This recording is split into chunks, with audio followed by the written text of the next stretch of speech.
Welcome everyone. This is Finding Adventures on a Sea Day. I'm Todd Sedano. I'm super glad that you're here and I'm excited for our time together. This is the best time you can be having at this precise moment. How do I know that? Well, I too was sitting in a seat like you're sitting in right now. This was a while ago. I was in a lecture attended by a professor from Carnegie Mellon University, and she was teaching me about improv. And that one session changed my life and changed my trajectory. Because of that, I was able to learn about how to be more in the present, how to do skill building exercises, and how to react to change and just be more spontaneous. Now, improv was started with a Canadian acting professor, Keith Johnston.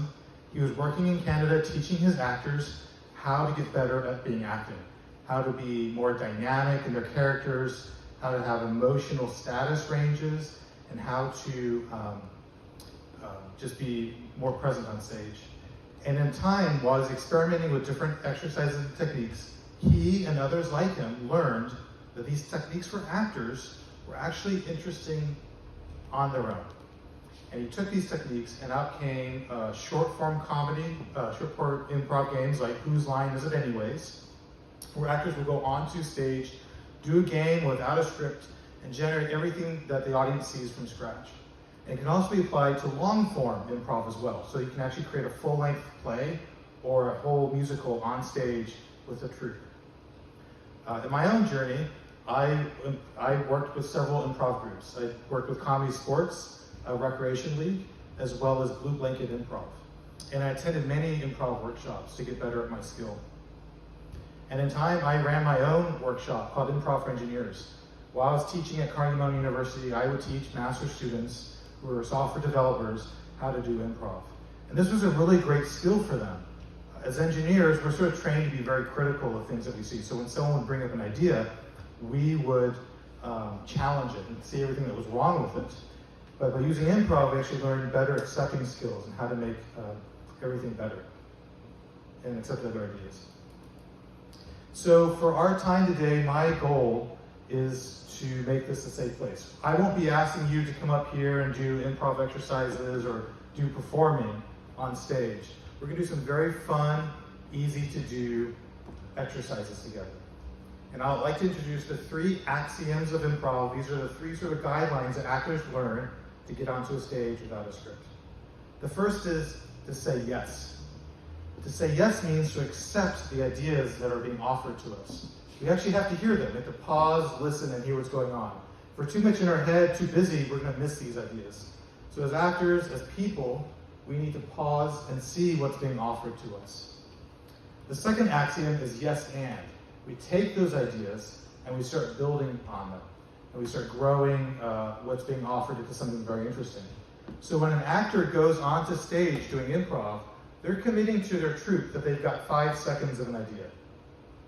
Why is that? Well, first of all, audiences don't like looking at a blank stage. We don't have the time as actors to be figuring out what we're going to do while the audience is getting bored with a blank stage. We have to get out there and do it. And so when an actor hops on stage, they're saying, hey team, I've got 5 seconds of an idea. And then he's relying, or she's relying on the rest of his or her troupe to actually build the rest of the scene. And so yes and then starts taking the initial offer and starts building upon that into more interesting and dynamic scenes. And so the second person might hop on the stage and start building out the scene together into something very interesting. For us in our lives, we like to then accept other people's ideas and really hear what's in them to then build upon them. That's how we can apply this idea in our personal lives. And the third axiom of improv is celebrating mistakes. How do we take mistakes and turn them into opportunities? So on stage, when people are working really fast to build an interesting scene, we're humans, we're gonna make mistakes. When we're on stage, we don't have time to figure out what went wrong, who did what, how to back things up and redo it. That would just completely destroy a scene happening on stage. So we need to take those mistakes and actually incorporate them into the scene that we're building. By doing so, it gives the actors a chance to make something interesting and turn something that was unexpected into maybe even humorous. So for instance, say one actor went on stage and said, "Brr, it's cold in here in Alaska." And then a few minutes later, another actor said, I'm so glad to be here in Hawaii. Well, where are we? Are we in Alaska or Hawaii? The troop has a few decisions to make. One is, maybe we take the last suggestion that we all heard. We'll just all pretend now that we're in Hawaii, and we'll pretend that everything before this really meant to be in Hawaii. Or maybe we try and incorporate that mistake into something that makes more sense.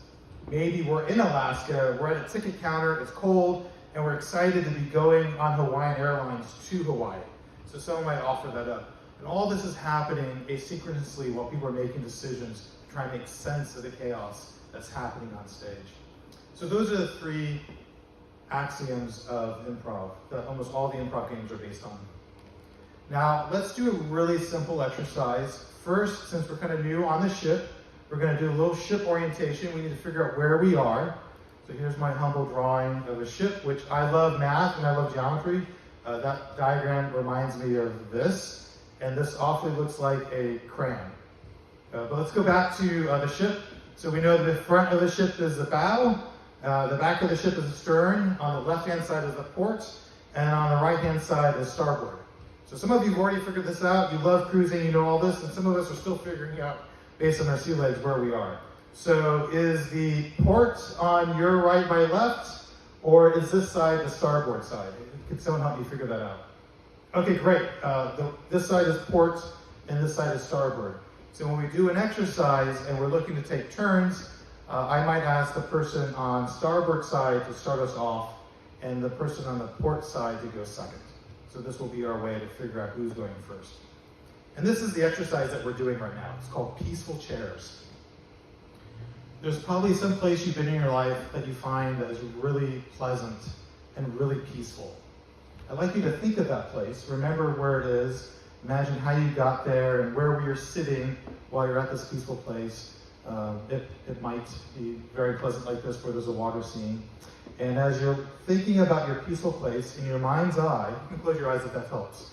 I'd like you to think about what's there, what's in the sky. What do you see around you? What's on the horizon? What do you smell? Well, what do you hear in this scene? Really be in the moment. Great. Now, in your mind's eye, look at what you're sitting on. Not what you're sitting on here in the ship, but in your peaceful place, what is it that you're sitting on? Look at the details of that chair that you're at. Now, I'd like you to take a moment. You can open up your eyes, and we're going to do a little game where one of you, we're going to find partners, and the person who's on the starboard side of the ship will share with their partner what kind of chair they're on. And you can be as detailed as you want. And then your partner will just guess what kind of peaceful place you might find that chair in. I'm not expecting you to be mind readers and be able to figure out what those peaceful places are, but we're just going to have fun with it to see what it is. You can ask some questions, and we'll see how well it is for all of us to do this exercise. And then after a little bit of time, we'll switch. And the person on the port side will share their peaceful chair, and the person on the starboard side will then guess to see if they can figure out where that person is. So we'll take a few minutes here to find a partner. Feel free to move around. Are there any questions before we do this exercise? Great. I'm glad you two are finding a partner. And let's just take a few minutes here to do this. Now that we're back from that, thank you for doing that exercise. It was super fun to hear your suggestions and what was going on. I'd like to find out what was easy for us about that exercise. What were some things that worked really well? Yes. Oh, it was easy to think of a peaceful place because you've been to one and it's a place you go to de-stress. I love that. Okay. Over here. Yeah, it was easy to describe the chair because it was a common chair. That's cool. What made this exercise hard for us? What made it difficult or challenging? Oh, one of you picked an imaginary place, like a place that you like to go to in your head, like Alice in Wonderland, and your partner was guessing real places on the earth, and they couldn't find through the looking glass. That would make it hard. I could see that. Well, we don't have time to go through and discuss everyone's chair. I'd like to just get a survey of who picked what kind of chairs. So I have some chairs I'm going to show, and if you could just raise your hand if you see your chair and vote for it. So did anyone pick like an armchair? Okay, a few of us did. That's great. All right. How about a picnic table? Okay, cool. Nice. How about a plastic chair? Yeah, okay, I see that. Nice. And then we have like a chair by the pool. That's awesome. Some people might have not picked a chair. Like, did anyone pick the grass? Nice. Or maybe a sand. In my peaceful place, I'm in Hawaii in a sunset, and I can see the sun going down, and I'm on a hammock, and I see someone running along the edge lighting tiki torches. So that's my peaceful place. Anyone else pick a hammock? Did anyone pick an office chair? Just curious. All right, nice.